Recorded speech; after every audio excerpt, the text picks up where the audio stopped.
todos, vamos dar assim sequência à nossa série. Vamos abrir as nossas Bíblias lá em 2 Reis, no capítulo de número 6.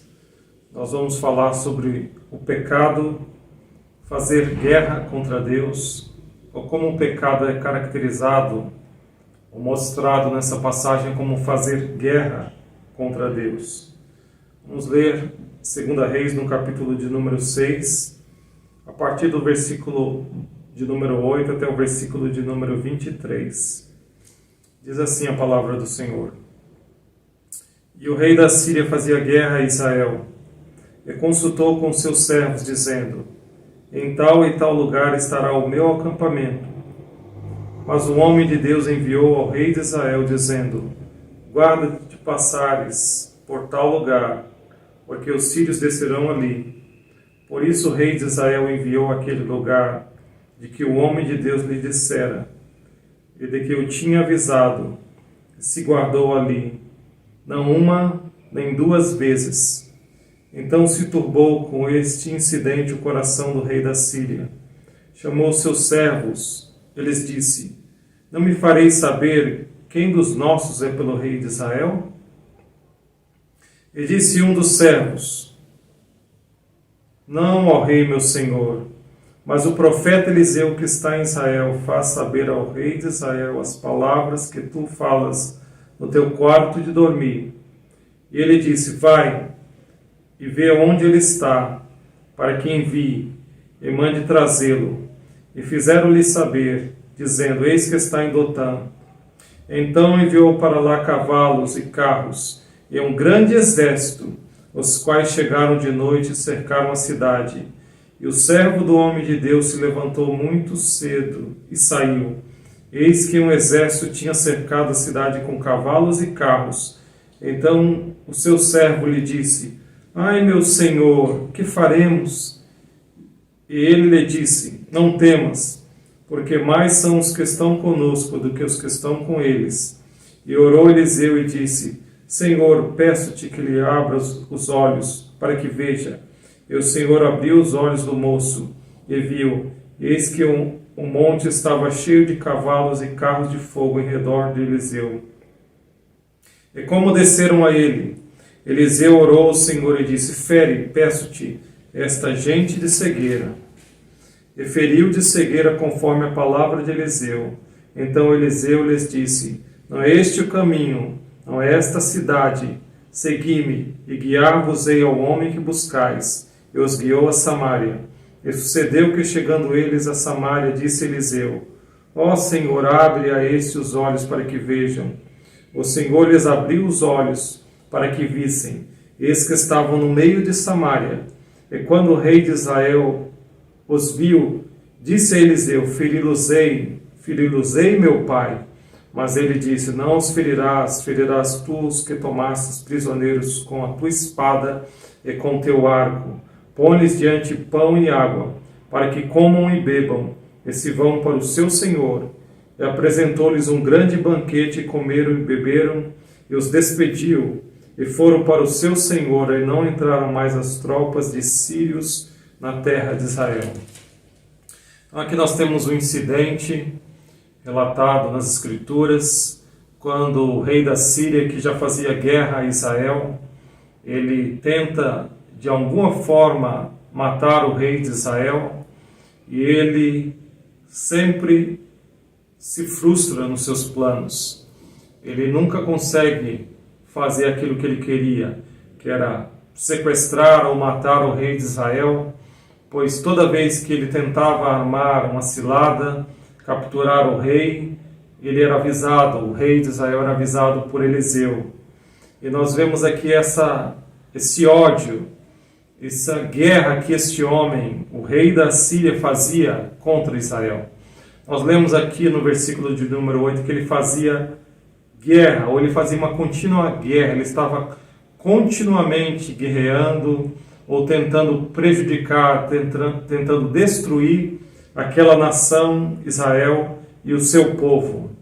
E essa passagem, ela nos mostra essa dificuldade, essa situação, e ela mostra também para nós que todos nós antes da nossa salvação, antes de nós sermos salvos, nós somos inimigos de Deus.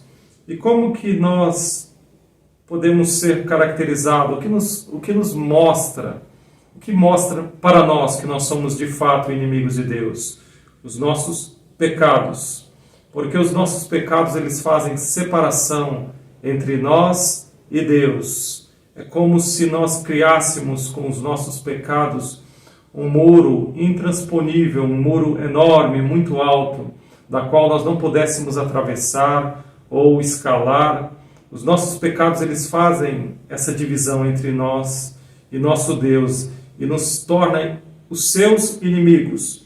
Vamos ler Isaías no capítulo de número 59, versículo de número 1 e 2. Diz assim a palavra do Senhor, Isaías 59, 1 e 2. Eis que a mão do Senhor não está encolhida para que não possa salvar, nem agravado o seu ouvido para não poder ouvir, mas as vossas iniquidades fazem separação entre vós e vosso Deus, e os vossos pecados encobrem o seu rosto de vós para que não vos ouça. Então, o que nos torna inimigos, o que nos torna pessoas que fazem guerra contra Deus, são os nossos pecados.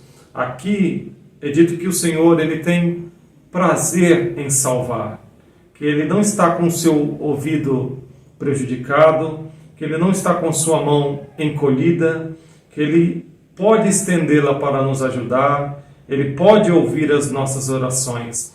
Mas o que nos separa de Deus são os nossos pecados. O que nos torna inimigos de Deus são os nossos pecados. Nós podemos ver que o rei da Síria, ele tinha esse ódio para com Israel, ele era inimigo de Israel. E o que é um inimigo? O inimigo é o contrário de um amigo. Nós temos amigos, pessoas com as quais nós andamos, pessoas com as quais nós estamos juntos, mas nós vemos que Israel, ele é considerado aqui, e o profeta Eliseu, como aqueles que andavam com Deus, como aqueles que tinham a palavra de Deus, que tinham comunhão com Deus, que eram amigos, por assim dizer, de Deus. E o rei da Síria, ele era inimigo da nação, ele era inimigo de Deus. Assim somos nós antes da nossa conversão. E o inimigo é isto. O inimigo é aquele que não quer ter comunhão, que não quer estar junto, que tenta prejudicar ao outro. Talvez nós falamos, ou nós pensemos, mas eu tenho muitas pessoas às quais eu não gosto de estar junto, eu não gosto de brincar ou de compartilhar nada com aquela pessoa, eu não converso, mas eu não sou o inimigo daquela pessoa. Eu não tenho um sentimento de raiva para com aquela pessoa. Mas nas Escrituras, na Palavra de Deus, não existe esse caminho do meio. Ou nós somos os seus amigos, ou nós somos os seus inimigos. Não tem um meio termo. E nós vemos aqui o que o rei de Israel, o rei da Síria, ele nutria esse ódio contra Israel. E os seus planos eram sempre frustrados, porque toda vez que ele bolava ou planejava uma forma de capturar o rei, os seus planos eram frustrados. Ele achou que havia ali um espião, alguém que estava levando as informações para o rei de Israel. Mas não, a palavra do Senhor é revelada a Eliseu, e Eliseu avisava ao rei. O rei era avisado ali pelo profeta, não uma, não duas, mas várias vezes ele escapou, e aquilo fez com que o coração do rei da Síria ficasse perturbado. E um dos servos do rei da Síria falou que não era ali alguém que estava levando informações, alguns dos servos do rei da Síria, mas era o profeta Eliseu, que sabia todas as coisas que o rei planejava no seu quarto de dormir, porque o Senhor revelava. E nós vemos ali que ele busca saber onde está Eliseu, e sabendo onde está Eliseu, ele manda um grande exército. Por que um grande exército? Só uns poucos homens não seria suficiente para capturar Eliseu, seu servo? Porque Satanás, ele quer de todas as formas destruir a obra de Deus. Satanás, ele está preocupado em parar a obra de Deus. Por isso ele mandou ali um grande exército para capturar Eliseu. E nós vemos que Eliseu, ele está ali, e o Senhor, ele tem grande misericórdia dele. Grande misericórdia, como o Senhor tem grande misericórdia de cada um de nós. Nós estamos nesta vida e nós estamos nessa situação também. E como nós podemos sair dessa situação em que nós nos encontramos? Porque nós sabemos que o objetivo de Satanás é destruir as almas dos homens, mas o objetivo de Deus é salvá-las. Satanás, ele está preocupado com isso. Satanás, ele tentou destruir a obra de Deus durante esse período, durante o ministério, a vida do Senhor Jesus Cristo, durante muitos períodos da história. Nós lembramos de Lutero, como ele foi varonil, como ele foi um homem que temeu a Deus, que tinha sua consciência temente a Deus, que queria obedecer a Deus e se opôs ao erro, ao engano, para fazer a vontade de Deus.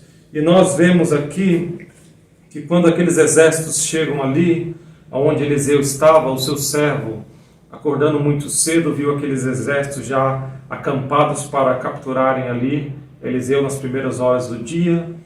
Mas quando ele vai desesperado para Eliseu, Eliseu ora para que os seus olhos, os olhos daquele moço, fossem abertos e eles vissem os carros, as carruagens do Senhor que estavam ali pelos seus servos. E nós vemos na Bíblia, na palavra de Deus, de que maior ou mais são aqueles que estão conosco do que aqueles que estão contra nós. Se Deus é por nós, diz o apóstolo Paulo, quem será contra nós? Então Eliseu, ele ora, e aquele servo, aquele moço, ele vê os carros do Senhor, as carruagens, e nós vemos que Eliseu ora novamente, e aqueles exércitos do rei da Síria que foram enviados para capturá-lo, eles são feridos por Deus com cegueira. Eles ficam cegos e Eliseu chega àqueles homens, seria uma oportunidade grande para matá-los, mas eles os conduz até a capital de Israel, que é Samaria, e ali, quando eles chegam, ele ora novamente para que os seus olhos fossem abertos. Nós podemos imaginar o pavor deles, quando os seus olhos foram novamente abertos, eles conseguiram novamente enxergar no meio da capital, com os exércitos do rei de Israel, já prontos, com grande vontade de matá-los, e Eliseu se interpõe, coloca-se no meio e diz que ninguém tirará a vida deles, muito pelo contrário.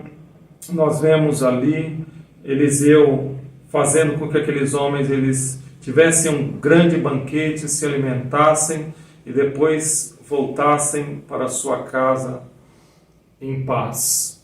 E nós vemos através dessas coisas a misericórdia de Deus. Eu quero só destacar algumas coisas importantes. Primeiro, nós vemos o papel da oração aqui. Nós vemos que Eliseu orou 3 vezes aqui. Primeiro, ele orou para que o seu moço visse a proteção do Senhor.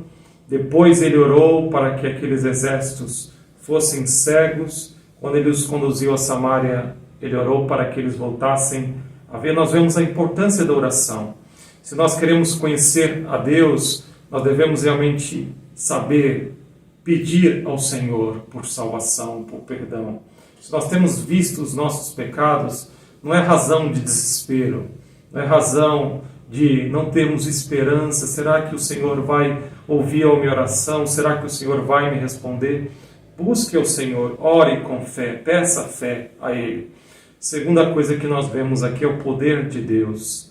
O poder de Deus que mostrou que o Senhor protegia Eliseu e ali o seu servo, o seu moço. Vemos ali que o poder de Deus foi demonstrado em carruagens ali que protegiam a vida de Eliseu e também depois cegando aqueles homens, aqueles grandes exércitos, aquelas carruagens. Nós vemos o grande poder de Deus. Aquele moço ele não viu. Nós devemos orar para que nós consigamos ver os nossos pecados, para que nós consigamos ver a nossa necessidade de salvação. Nós devemos rogar ao Senhor. Nós não vemos ao Senhor porque Deus é Espírito, Ele é invisível, mas temos muitas coisas em nossa vida que nós não vemos, mas nós sabemos que existe. O vento, por exemplo, nós não vemos o vento, mas nós sentimos o seu mover nas árvores, nós sentimos o seu mover muitas vezes batendo em nossas roupas, em nosso cabelo. Nós vemos em muitos lugares o poder do vento de destruir casas, de arrancar árvores. Como nós sabemos que Deus é poderoso? Pelas coisas que estão criadas. Nós vemos esse planeta tão vasto, um universo tão grandioso, o céu, a terra. Todas essas coisas demonstram o poder de Deus e demonstram que Deus, Ele pode salvar, Ele quer salvar, mas você tem que pedir. Se você pedir, você vai receber. E a terceira coisa que nós vemos é a misericórdia de Deus aqui, demonstrada em Eliseu. Aqueles homens poderiam ter sido mortos, o rei de Israel queria matá-los, mas Eliseu se interpõe ali e diz que eles não vão ser mortos, prepara-lhes um banquete e lhes dá ali que eles retornem para suas casas em paz. Nós podemos ter a certeza de que se nós já vimos os nossos pecados e se nós rogarmos ao Senhor, nós não precisamos ficar em desespero, mas nós podemos rogar ao Senhor e buscar a salvação do Senhor, porque o Senhor é bom e eterna é a sua misericórdia, a sua graça. Assim como Ele abençoou aqueles homens, Ele não deu aquilo que eles mereciam, a morte, mas Ele lhes protegeu e depois Ele lhes deu um banquete e os despediu em paz. Nós podemos também alcançar isso das mãos do Senhor.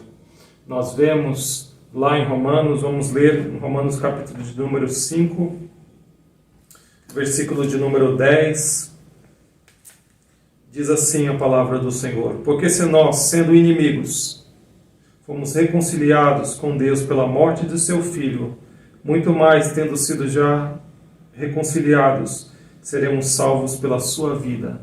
Veja, nós éramos os seus inimigos, mas nós fomos e nós podemos ser reconciliados com Deus pela morte do seu Filho. Nós podemos estar hoje em guerra contra Deus por causa do nosso pecado, como nós vimos, mas nós podemos fazer as pazes com Deus hoje, através do Senhor Jesus Cristo, através da obra, do sacrifício do Senhor. O sacrifício do Senhor Jesus Cristo, Ele perdoa os nossos pecados, Ele nos dá a condição de termos o perdão, nos dá a condição de desfrutarmos desse banquete, dessa grande refeição, que é a alegria da salvação, que é a alegria do perdão dos pecados, que é ter paz com Deus e não estar mais em guerra com Deus. Nós rogamos que o Senhor abençoe a sua palavra ao seu coração. Nós vamos cantar um hino, o hino de número 10, e nós rogamos para que o Senhor abençoe e aplique a sua palavra ao seu coração.